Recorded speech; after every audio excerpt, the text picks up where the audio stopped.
Tibba darbee ajjeefamuu artistii Haacaaluu Hundeessaa hordofee gadda ibsannaan gara hokkaraatti jijjiiramuun naannoo Oromiyaa godinaalee tokko tokkotti mancaatiin qabeenya dhuunfaa dhaabbilee fi waajjiraalee mootummaa irra ga'eera. Godina Baalee aanaa Agaarfaa magaalaa Agaarfaatti waajjiraalee mootummaa tajaajila uummataa guutummaatti barbadaa'aniiru. Sababa jeequmsa kanaan namni 5 warra jeequn kan du'an yoo ta'u namoonni 2 immoo jeequmsa kan keessatti kan du'an ta'uun akka qorannaa poolisiitti mirkanaa'ee jira. Kana waliigala namni 7 du'uu isaaniitii fi manni nama dhuunfaa 64 fi waajjirri mootummaa 38 walumaa galatti kan gubatanii fi kan saamaman yoo ta'u kana keessatti qabeenyi mootummaa akka aanaa kanaatti waajjira mootummaa keessaa qofa gubate waliigalli isaa olaalamu miliyoona 100,221 kan shallagamu barbadaa'uusaa koreen yeroodhaaf calalliidhaaf akka dhimma kana calaallu gitni kennameef qulqulleessaa adda baasee jira jechuudha.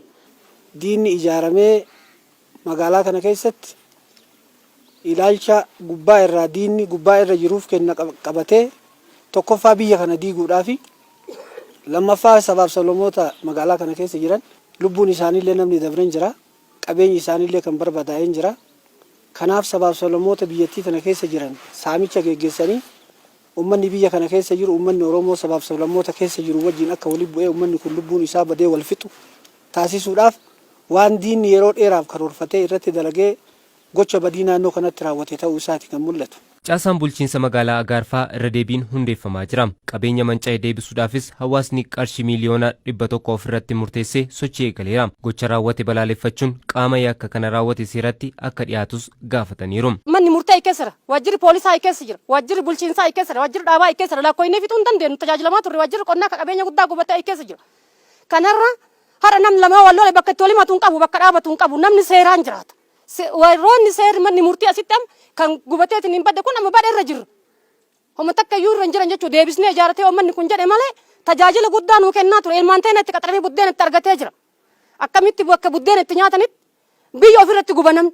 Maal waajjirri kennaa mootummaan keessatti nama nu tajaajilu nu kenne malee wanni nuti dhagame waan goon wallaallee callisnee namni kana balleessatiin hin jedhe seeratti nu dhiyaatee nu waa gaafatamu jenneeti yaaddoo akka kanaa qabna mootummaan irratti nu hirmaatee nullee qarqaaree warra kana balleessee seeratti nu akaleessu barbaanne. Bulchaa aanaa irraa kaasee poolisiiwwan magaalaa kana keessa jiran guyyaa sanii badii raawwatan tarkaanfii fudhatuu qaban osoo hin fudhatin itti gaafatamummaa itti kenname osoo hin fudhatin rakkoon kun uumame poolisiilleen baay'een isaanii hidhamanii jiranii.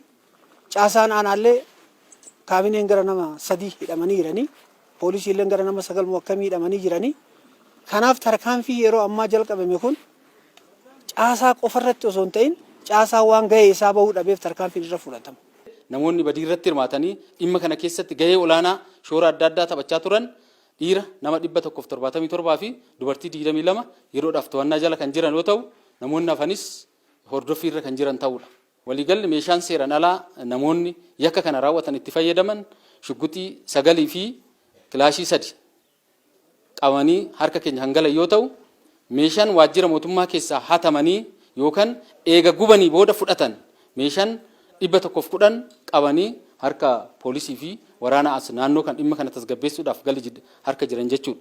Bara 1975 irraa eegalee barnoota ogummaa qonnaa kennuu fi hawaasa tajaajilaa kan jiru godina Arsii Lixaa aanaa Gadab Asaasaatti kan argamu qabeenyi kooleejii leenjii teeknikaa fi ogummaa qonnaa Ardaayittaas manca'eera. Hanga ammaatti kan waajjiraa fi konkolaataa kanneen dabalatee konkolaataan nu jalaa miidhame 9 waajjiraalee gara biiroo kutaa gara 60tti kan dhiyaatuuf kompiitaroonni hin jiranii.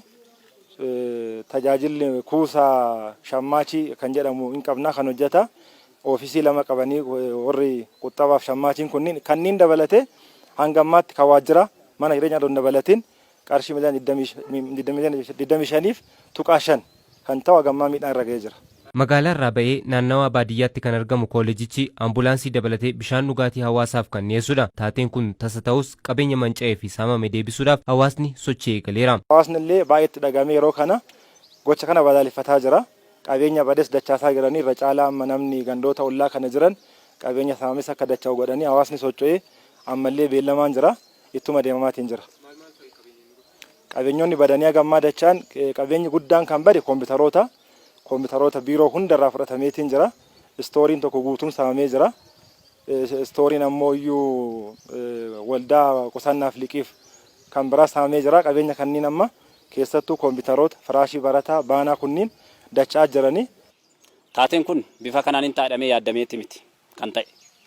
Guyyaa kanatti akkuma armaan duraa balaaleffannaan waan tokko hiriirri nagahaa bahamee bishaan tokko donjigin haalli itti galamaa turetu ture. Aanonni ollaa keessatti taateen tokko yoo ta'aa turu, godina keessatti yoo ta'aa turu, aanaa keenya keessatti armaan dura taateen akkasitti taateen bifa kanaan ta'e kun hin turre, hin taanes hin yaaddamne.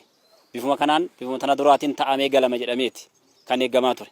Booda garuu humni kun baay'achaa gaafa dhufu miiran garanatti seenuudhaan wanni amma uumame kun ta'e. Taateen aanaa gadab asaasaatti baratamee hin beekne kun erga mudatee tarkaanfii fudhachuuf yaalameen qabeenyi caalu akka hin mancaafamne humni nageenyaa oolchuu danda'eera. Booda irratti erga taateen gurguddaan kun ta'uudhaaf seenname sa'aatinsaa akkaataan iddoo tokkotti dhaqqabuu dadhabame jira. Karaan cufamuutti galame daandiin akka hin darbamne godhamaa ture. Booda qaamni nageenyaa taatee kanaa olillee ta'uu danda'u hambisee jira.